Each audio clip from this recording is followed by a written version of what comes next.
12 men, no artillery, no explosives, no heavy weapons, just shovels, wet earth, and a road that mattered more than anyone admitted.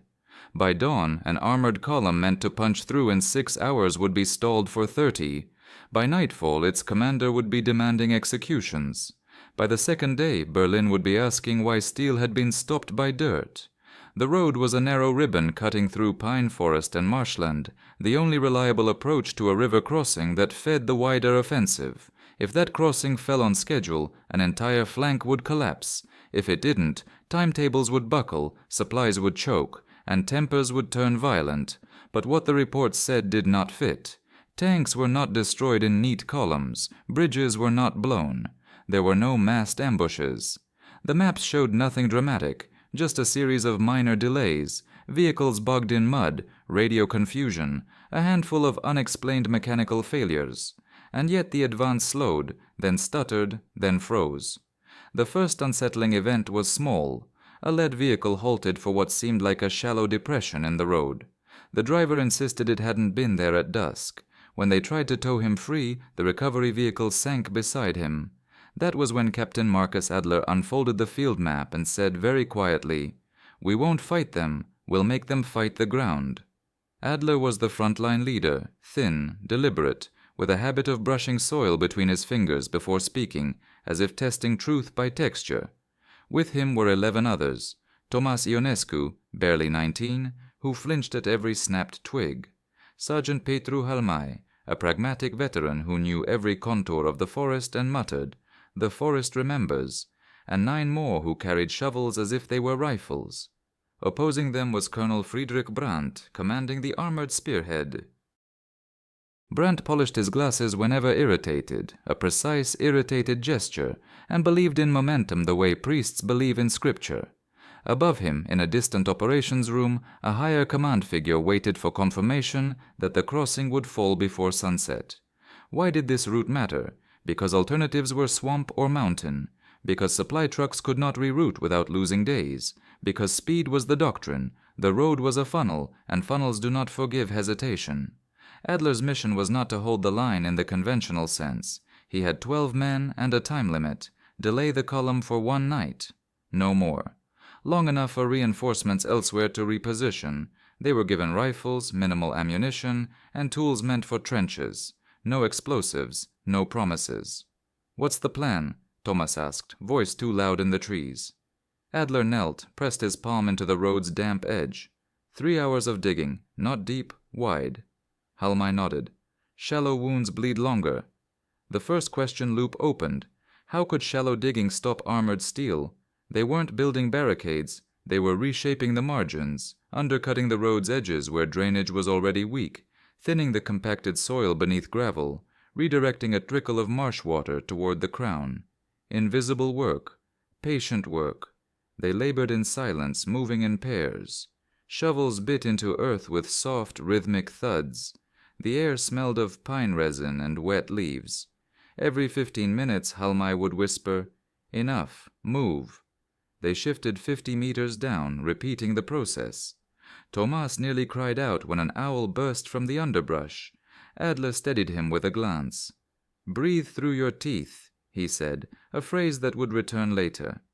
At dusk they withdrew into the trees, leaving the road looking unchanged. That was the promise, no spectacle, no smoke, just altered ground.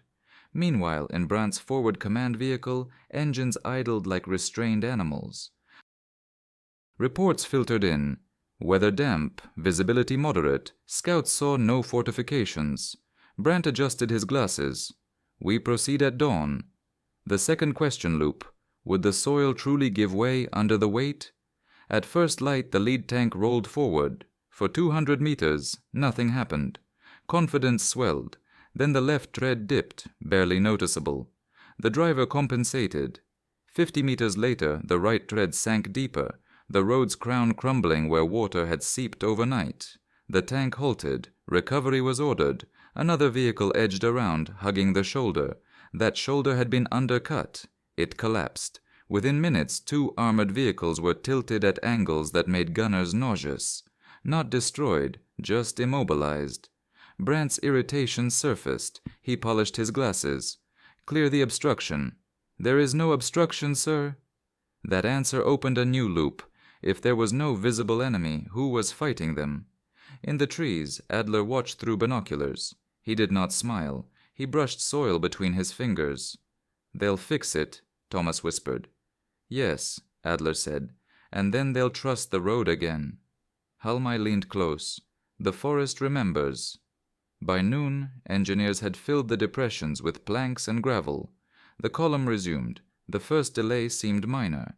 But momentum had been broken, and doubt, small, irritating doubt, had entered the command vehicle. And 50 meters ahead, beneath what looked like solid ground, water was still seeping. The first impossible disruption was seconds away. The third vehicle to attempt the repaired section did not sink gradually. It dropped with a violent lurch, as if the road had inhaled beneath it. The front dipped, rear lifting, treads spinning uselessly. Mud fountained against armor. The engine roared, then coughed. "Stop the engines," Brant barked. Silence fell except for the ticking of overheated metal and the distant drip of marsh water. Engineers rushed forward, boots squelching. They probed with rods. The ground felt firm where it should not, hollow where it seemed solid. The first disruption had been an inconvenience. This was humiliation. "What are we missing?" Brant demanded, polishing his glasses so hard they squeaked. "There's no crater, sir. No mine." "Then what?" In the trees, Thomas gripped his rifle, though he had not fired a shot. "We didn't dig there," he whispered. Adler nodded. "We didn't need to." Question loop. If they hadn't touched that section, why did it fail? The answer lay in water. Their shallow channels had redirected seepage under the road's base, weakening a stretch they'd left untouched. The soil had done the rest overnight. Back in the command vehicle, radio chatter crackled. A second report came from a scout unit further ahead. A truck had slid sideways on a curve that had been stable the day before. The driver insisted the camber felt wrong. Brant's irritation shifted to doubt. "Weather," someone offered. "Weather does not redesign roads," Brant snapped. In the operations room miles away, a staff officer read the summary aloud. A few chuckles followed. "Delayed by mud," one man said. Then a third report arrived. 2 supply vehicles had attempted a forest bypass and found the trees felled across the narrowest point. Not blown. Cut low and angled, forcing detours into softer ground. Mockery quieted.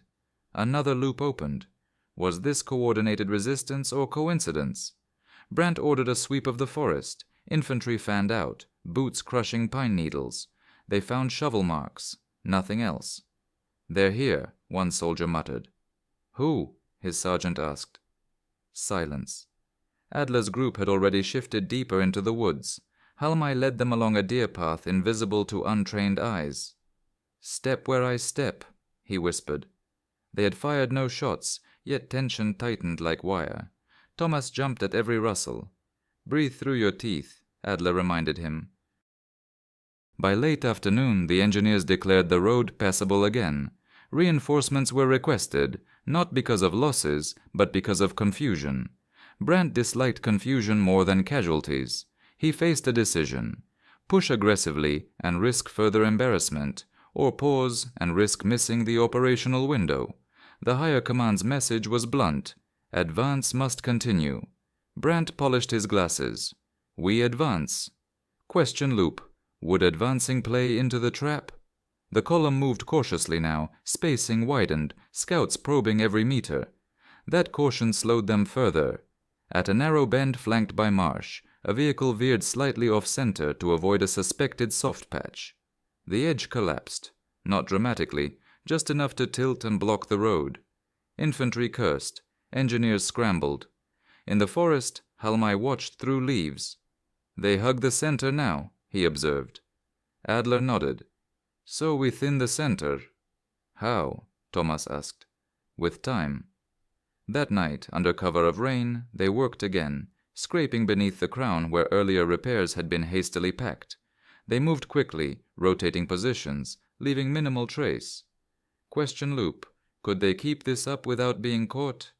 Infantry patrols swept closer. At one point, a flashlight beam skimmed over Thomas's face. He froze, breath shallow. Halmai's hand pressed his shoulder. "The forest remembers," he mouthed. The beam moved on. By dawn, fatigue etched their faces. Adler checked his watch. The time limit was shrinking. Reinforcements elsewhere were not yet in position. Back at the command vehicle, Brandt received another message, delays accumulating across the front. The crossing had not fallen. Supply lines were stretching thin. His irritation hardened into something darker. "Find them," he ordered. "I want names." The sweep intensified. Dogs were brought in. Fires were lit at suspected hideouts. Yet the disruptions continued. Minor collapses, misplaced confidence, wasted hours. In the operations room, disbelief gave way to unease. 12 men, someone speculated. "Impossible," another replied. But the pattern was undeniable. As dusk fell again, Brandt made a major escalation decision. He would reroute a portion of the column through a secondary forest track to bypass the cursed road entirely. Adler heard the engines shifting direction. "They're taking the track," Thomas said. Adler brushed soil between his fingers, then looked up. "Good." The secondary forest track was narrower, less maintained, and believed to be firmer because it sat on slightly higher ground. Brandt trusted elevation. Elevation meant drainage. Drainage meant stability, but elevation also meant funnel. Question loop. Would the new route break the pattern or intensify it? Infantry scouts advanced ahead of the column, prodding soil, scanning tree lines. They found nothing, no trenches, no barricades, just trees and silence. Discipline, however, was fraying. Every creak of armor sounded like sabotage. A branch snapping triggered 3 rifles to fire into shadows. Ammunition wasted. Radios buzzed with overlapping reports. "Hold your fire," a lieutenant shouted. "From what?" someone answered. In the command vehicle, Brandt listened to the static. He polished his glasses more frequently now. "Report clearly," he snapped. "Is there contact or not?" "Negative contact," came the reply. "But the ground feels unstable." "Unstable how?" Meanwhile, deeper in the forest, Adler gathered his men in a tight circle. Thomas's hands shook. "How is this still working?" Thomas asked. Adler gave a concise answer. 3 steps, no more. 1. Water moves where we guide it. 2. Weight amplifies weakness. 3. Doubt slows decision. "That's it?" Thomas whispered. "That's enough." Loop closed. New loop opened. Could they sustain the psychological spiral without being seen? Halmai pointed toward a narrow defile where the track squeezed between 2 low ridges. "There," he said. "They must pass single file." Adler studied the map. The defile fed into a shallow gully where rainwater pooled before draining into marshland. If the soil beneath the track were thinned just enough. They moved before dusk. The rain returned, masking their sounds. Shovels bit into earth, but now urgency sharpened every motion. Patrols were closer. Dogs barked intermittently. Thomas froze when a distant engine revved. "They're coming." "Not yet," Halmai said calmly. "The forest remembers." They undercut the gully's center line, widening natural drainage channels. It was not dramatic excavation, just subtle weakening. Then they withdrew to higher ground overlooking the defile. Back at the column, impatience boiled. Brandt received a message from higher command. "Delays unacceptable." "You are facing peasants with tools," the voice implied. "Act accordingly." Brandt's jaw tightened. "Advance." The lead vehicle entered the defile cautiously. Scouts walked ahead, probing. Nothing obvious. The first tank rolled through. The second followed. For a moment it seemed the pattern had broken. Question loop. Had the trap failed? Then the third vehicle reached the gully's center. The ground sagged, not collapsing fully, just enough to tilt the track. The second tank, already through, felt the shift beneath its rear tread. It halted instinctively. Behind them, the fourth vehicle braked too late. Metal kissed metal with a jarring clang. No explosions, no gunfire, just a column wedged in a narrow corridor with no room to maneuver. In the trees, Adler exhaled slowly. "Now," he murmured. "Now what?" Thomas asked. "Nothing." That was the point. They did nothing. The spiral tightened. Drivers argued over radio. Engineers attempted to stabilize the gully with planks, but every movement destabilized adjacent soil. Infantry scrambled along the ridges, rifles sweeping empty forest. A soldier slipped on wet clay and fractured his wrist. Another fired at a shadow and nearly hit a comrade. Discipline degraded. Brandt's voice over the radio grew clipped. Clear the passage, do not cluster, maintain spacing. But spacing was impossible in a funnel. Loop closed. The trap had not failed. It had matured. New loop. Would they abandon the defile or force it? Higher command demanded progress. Brandt faced a choice: reverse the column, losing hours, or push through, risking further entanglement. Pride leaned one way. Doctrine leaned another. He polished his glasses, slower now. Push. Engineers reinforced the gully with hastily cut logs. The first two vehicles crept forward, clearing the narrowest point. The third strained, treads spinning, but with coordinated effort it lurched free. Momentum returned, fragile but real. In the forest, Thomas looked at Adler. "They're getting through." "Yes," Adler said. "They always do. But then they pay later." Loop opened. What price would be paid beyond delay? As the column exited the defile, rain intensified. The track ahead, believed stable, had absorbed runoff from the disturbed gully. Weight transferred stress forward. A supply truck at the rear slid sideways, blocking the path behind the defile. The column was now stretched between two choke points, one behind, one ahead. Radio static surged. Brandt slammed a fist against the map table. "Find them!" Search teams fanned out more aggressively, pushing deeper into forest. Fires were set in suspected hiding spots. The hunt had begun. In the trees, Halmai whispered, "We stay ghost." Adler nodded. "We're not here to win, we're here to last." As night fell, engines idled in frustration, trapped between mud and pride, and in the darkness, the crossing's timetable quietly expired. By the second morning, the offensive's rhythm was broken. Reports from adjacent sectors described uneven progress, but here the delay had become conspicuous. Brandt's column remained entangled in forest and mud, its schedule shredded. Question loop: would higher command tolerate another day? The answer arrived as a terse message: clear the route at any cost. Brandt felt the weight of it. He polished his glasses, hands steadier now, not from calm, but from resolve. "Full sweep," he ordered. "Grid the forest, no gaps." Infantry spread in tight formation, boots synchronized. Dogs strained at leashes. The forest's silence seemed to mock them. Adler's group had retreated to a rocky rise overlooking the main road's re-entry point. From there, they could see engineers attempting a comprehensive repair, digging deeper, laying timber foundations, widening shoulders. "They're adapting," Thomas said. "Yes," Adler replied. "So do we." Loop opened. Could 12 exhausted men outlast a systematic sweep? Halmai proposed a final maneuver. "There's a culvert under the main road, 2 kilometers east. If it clogs, it floods," Adler finished. They moved at dusk, skirting patrols with painstaking care. Thomas nearly stepped on a snapped branch, but caught himself at Halmai's hiss. "The forest remembers," Halmai repeated softly. At the culvert they found it partially blocked by debris from earlier rains. They did not destroy it. They simply packed it tighter, redirecting overflow into the roadbed's weakest seam. 3 hours of work, no noise beyond water's murmur.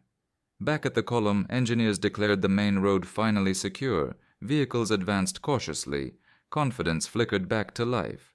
Question loop: would the culvert intervention matter soon enough? The first tank passed without incident. The second, the third.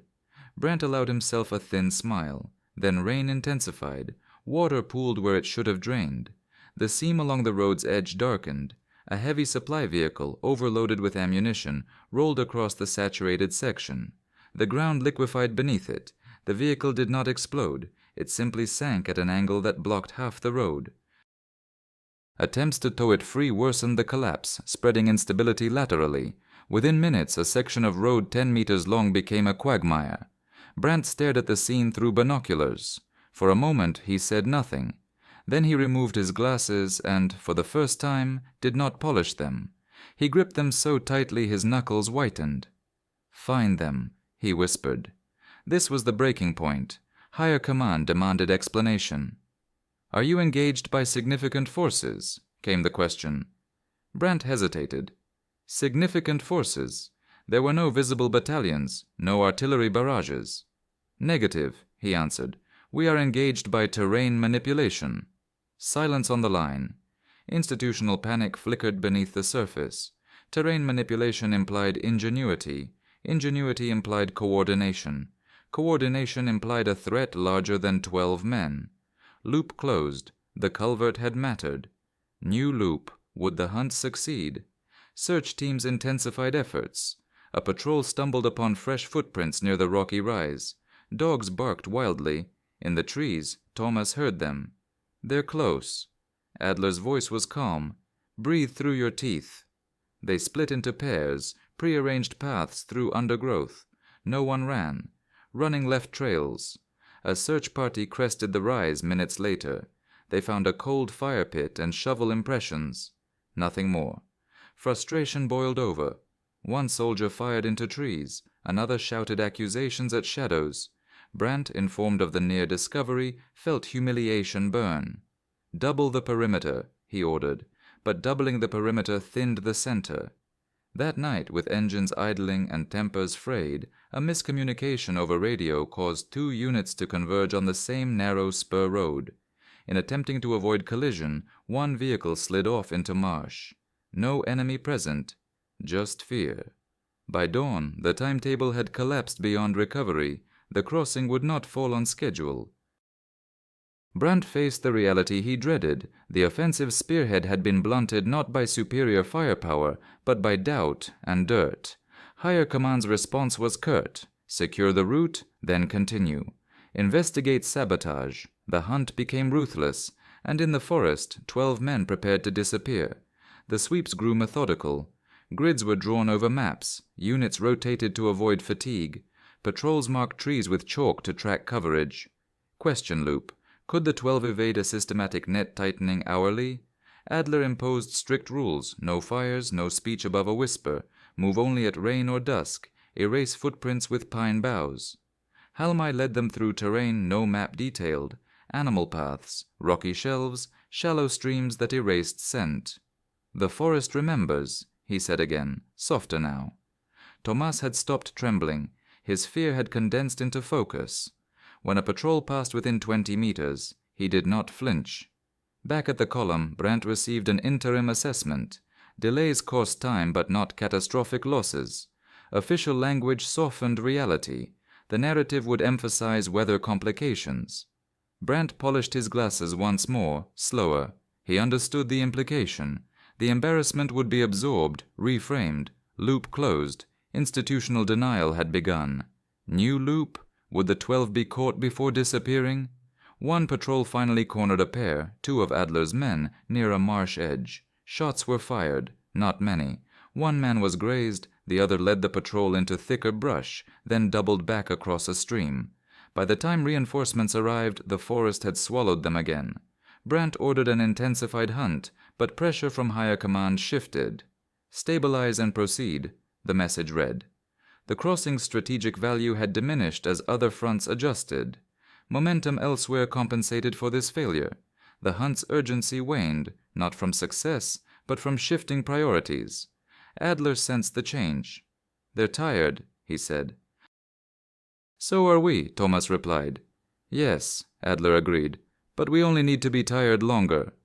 Loop closed. Survival required patience, not heroics. After 3 more days, the sweeps thinned. Patrols grew less frequent. Engineers completed a reinforced roadway that would hold under normal strain. Adler gathered his men. We withdraw. No cheers, just nods. They moved at night toward friendly lines, avoiding roads entirely. When they reached safety, they were met not with celebration, but with measured acknowledgement. You delayed them, an officer said. That was enough. Recognition collided with instruction. This does not become a story, the officer added. Operational security. Names were recorded but not publicized. Reports described localized terrain interference. No mention of 12 men with shovels. Loop closed. Silence was ordered. New loop. Would silence hold? Brandt's official report emphasized adverse weather and engineering challenges. He did not mention screaming, but those present remembered his outburst, the hours in which frustration boiled into rage within the command vehicle. Higher command accepted the explanation. The offensive moved on. The delay was absorbed into broader timelines. The 12 dispersed to other assignments. Tomas carried the phrase, "breathe through your teeth," into every future engagement. Halmai returned to terrain work, always muttering that the forest remembers. Adler folded the map of that road and kept it in his pocket. Records were archived, witnesses scattered, and the story vanished. Years later, the story resurfaced the way fog returns to a low field, quietly, without announcement, and only if you walk the right road at the right hour. It didn't come back as a single account. It came back as mismatched pieces. An engineer's margin note that made no sense, a radio transcript with a missing minute, a veteran's letter that stopped mid-sentence, a map with the same kilometer marked twice. Each fragment opened the same question loop. If the enemy was mud, why did so many people describe it like a mine? One version begins in a records room that smelled of paper dust and metal shelving. A junior clerk, no hero, no conspirator, was tasked with sorting routine operational summaries from that sector. He noticed something trivial, the same vehicle listed in 2 places on the same day. He checked again. The handwriting differed, the ink shade differed, the timestamps were too perfect, rounded to the hour. He asked his supervisor if a copy had been filed by mistake. The supervisor didn't answer at first. He slid the folder back as if it were warm. "Weather," he said finally, eyes on anything but the page. "Road failure, nothing else." That closed one loop and opened another. Why would nothing else need a supervisor's discomfort? In the field, memory stayed sharper than paper. Thomas Ionescu, older now, quieter, the kind of man who listened before he spoke, told a friend once that the first sound he learned to fear was not gunfire. It was the soft, satisfied suck of wet ground releasing a boot. He said it in a flat voice, as if reciting weather. Then he added, almost gently, "Breathe through your teeth." And for a moment his eyes did what they had done in the forest, focus on a point that wasn't there. Sergeant Petru Halmai's phrase survived him longer than any record. The forest remembers. It was repeated by men who had never met him, as if it had become a superstition with no author. When asked what it meant, they couldn't explain. That, too, was part of the story. Explanations failed. Habits remained. Captain Marcus Adler left the least behind. He did not write memoirs. He did not give interviews. But one former officer recalled seeing Adler years later at a training ground, kneeling in dirt and rubbing soil between his fingers before speaking, exactly as he had done on that road. The officer laughed nervously and asked if Adler still believed he could stop tanks with earth. Adler's answer was a question, closing one loop and opening another. "Do you think a tank moves without a driver?" The opposing commander, Colonel Friedrich Brandt, was harder to reconstruct. His official reports were clean, plausible, and, above all, quiet. They emphasized rainfall, engineering difficulties, and disciplined recovery operations. There were no outbursts on paper, yet multiple frontline accounts, independent of each other, mention the same gesture. Brandt polishing his glasses until the cloth frayed. It becomes a recurring detail not because it is dramatic, but because it is ordinary, an officer trying to keep something small under control when everything else was slipping. And then there is the rumor the title loves, that Hitler screamed for hours. Some accounts suggest a furious call traveled down the chain that week, not necessarily tied to this one delay, but to the accumulating irritation of an offensive that refused to behave like a timetable. Others insist it was Brandt who screamed, trapped inside a command vehicle with maps that no longer explained reality. The truth is likely less theatrical, but the loop matters. Someone with authority felt powerless, and powerlessness makes people loud. So what can be said with confidence? Weather logs from the period do indicate intermittent rain. Engineering notes from multiple units describe subgrade instability and unexpected saturation along both the primary road and a secondary track. Several radio transcripts include repeated requests for clear reports, followed by confusion about contact that was never confirmed. Those are not proof of shovels, but they are consistent with a battlefield where nobody could see an enemy and everyone felt watched. The most unsettling fragment is a small one, a hand-drawn sketch found folded inside a repair report. It depicts a culvert, just a crude pipe under a road, and beside it the number 12 written once, then overwritten, then scratched out. The report itself does not mention 12 men. It does not mention sabotage. It simply recommends reinforcing drainage. Why scratch out 12? Loop closed. The paper refused to say what the pencil remembered. In later years, when veterans met, the incident was rarely described as clever. It was described as wrong, not morally, strategically. Wrong in the way a room feels wrong when the lights are on, but your instincts say it should be dark.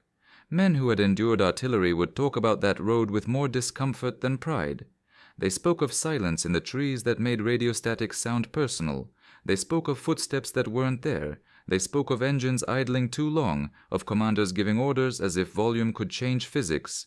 They spoke of wasted ammunition fired at shadows, and of the shame that followed when the shadows didn't bleed. The psychological horror was not monsters. It was the slow realization that discipline depends on certainty, and certainty can be eroded by something as unglamorous as water. Adler's group paid a price, but it was not recorded in tallies. One man reportedly limped afterward for the rest of his life, not from a bullet, but from an overnight march through swamp because running would have left tracks. Another never slept well again when rain hit a roof. Thomas learned to wake before dawn, automatically, as if expecting engines. Brandt continued his career, but those who served near him said he never again trusted roads without engineers present. They said he kept spare cloths for his glasses in every pocket, and the files. They remained intact, which is its own kind of absence, not burned, not erased, just ordinary enough to be ignored, smooth enough to pass inspection. The story survived only where bureaucracy is weakest, in small contradictions, in scribbles, in the human tendency to repeat a phrase that once kept you alive. The last fragment comes from a man who returned to that forest decades later, long after war had moved on. He stood at the bend where the marsh begins and listened. The road was paved now, drainage was improved, trucks passed without sinking, everything looked solved. And still, he swore, when rain started, the ground made the same quiet sound it had made back then, like something breathing under gravel. He did not write that down as fact. He wrote it down as a feeling. Because the true epilogue is not about whether 12 men delayed an advance. It is about what happens when you can't prove what you know. And somewhere in that forest, when the rain returns, the road remembers too. If you want the clean version, the official one, it fits on a page. Rain. Poor drainage, vehicles bogged, engineers delayed, reroute attempted, advance resumed. It is plausible.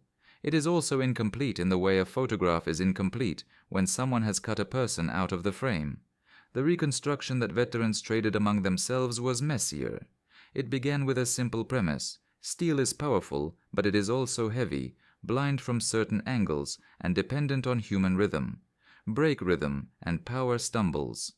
The question loop opens here. How could a handful of men exploit that without firing? And it closes with the same answer Adler gave in 3 steps. Guide water, amplify weight, seed doubt.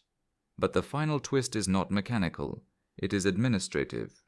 Years after the war, an archivist, one of those people history rarely names, noticed that 2 different final repair reports existed for the same stretch of road. Both bore stamps. Both looked authentic. One described a culvert cleared of debris. The other described a culvert found compromised and recommended replacement. The dates matched. The signatures differed by a single letter. Which one was real? The archivist asked an older supervisor, a man who had survived multiple regimes by surviving questions. The supervisor's response was a shrug. Field errors, he said. Copying mistakes. The archivist persisted. He compared carbon impressions. He checked distribution lists. He found a tiny detail. The report that mentioned a compromised culvert had been routed to fewer desks. It had been filed, not circulated. Loop closed. The system did not erase the story. It quarantined it. Why quarantine a culvert? Because if the culvert was compromised by accident, nobody was at fault. If it was compromised by people, then someone had been outwitted by peasants with shovels. And in certain command cultures, being outwitted is more dangerous than losing a battle. Loss can be blamed on luck. Humiliation sticks to names. Colonel Brandt understood that. In one private letter, its authenticity debated, its tone consistent with him, he wrote that, Uncertainty is the enemy that multiplies. There is no confession of screaming, no mention of Hitler, just a cold acknowledgement that his men had begun to fear the ground more than bullets, and that fear changed everything. Frontline soldiers described the silence game. The forest stayed quiet enough that every sound became suspicious. A snapped twig became a possible signal. A distant engine became an ambush. Radio static became a whisper. Men began to interpret the environment as if it were intentional. They aimed at darkness and spent ammunition they would need later. They shouted at drivers. They blamed engineers. Discipline frayed at the edges. The horror was not violence. It was the feeling that you were being guided, herded, by something you could not see. Adler's men, meanwhile, lived inside their own rules. They ate cold food. They slept in short shifts. They moved at dusk and rain. They did not linger to admire their work. They treated success as temporary, because temporary is safer than triumphant. Thomas carried the memory like a stone. In old age, he could still describe the texture of wet gravel under his nails. He could still recall the exact moment he froze under a flashlight beam and felt Halmai's hand on his shoulder. He could still hear the phrase as if it were spoken in the present. The forest remembers. Halmai died without ever claiming credit. He had one recurring habit. Before stepping onto any road, he would look at the trees first, as if asking permission. Those who noticed found it unsettling, and later they copied it without knowing why. Adler disappeared into the quiet anonymity that some leaders choose after learning how little credit matters in the moment of fear. But one trainee remembered him saying, during a lecture about doctrine, "Never confuse movement with control." Then he rubbed soil between his fingers and added, "Control is what happens in the head." That closes another loop. The real battlefield was not the road. It was cognition. So what about the title's promise? Hitler screamed for hours. It is impossible to confirm, and honest accounts should admit that. War produces rumors the way forests produce fog. Still, the rumor survives because it feels true in a different way. Someone at the top demanded an answer, and the answer was humiliating. Whether the rage was personal or institutional, it echoed downward. Brandt's orders became harsher. Sweeps tightened. Silence was framed as security. Witnesses were scattered to prevent unhelpful narratives. The story did not vanish by accident. It was managed with silence. In the years that followed, small contradictions became the only proof that anything unusual had happened. A map with mismatched kilometer markers, a transcript with a missing minute, a repair report routed to fewer desks, a sketch with the number 12 scratched out. None of it proves the legend. Together they point at something the official version cannot explain. The advance was stopped without a conventional fight, and the lesson is the part that matters, because it generalizes beyond one road and one war. Fear hijacks discipline long before it breaks courage. Doubt forces overreaction. Overreaction creates mistakes, and mistakes compound faster than any weapon. A road is not just gravel and soil. It is trust. Trust in the surface beneath you. Trust in the map. Trust that your next step behaves like the last. Break that trust, and even armored steel becomes hesitant. If you ever want to understand why a few men with shovels could fracture an advance, don't picture heroics. Picture a driver staring at a patch of road that looks normal, hearing his commander shout, feeling his vehicle settle a centimeter too low, and realizing he cannot see what he is about to drive over. That is where the mind begins to invent enemies. Years later, long after engines stopped and uniforms faded, one veteran returned to the place in rain. He stood where the old road had been reinforced, repaved, made modern. He watched cars pass without sinking. He should have felt relief. Instead, he felt the old dread rise, thin and automatic, like a reflex. He listened, and under the hiss of rain on leaves, he imagined it again, the soft thud of shovels, the patient movement of water, the silence that makes men fire at shadows. He left without taking a souvenir, because the haunting truth is not that 12 men stopped steel, it's that they proved the ground could be taught to lie.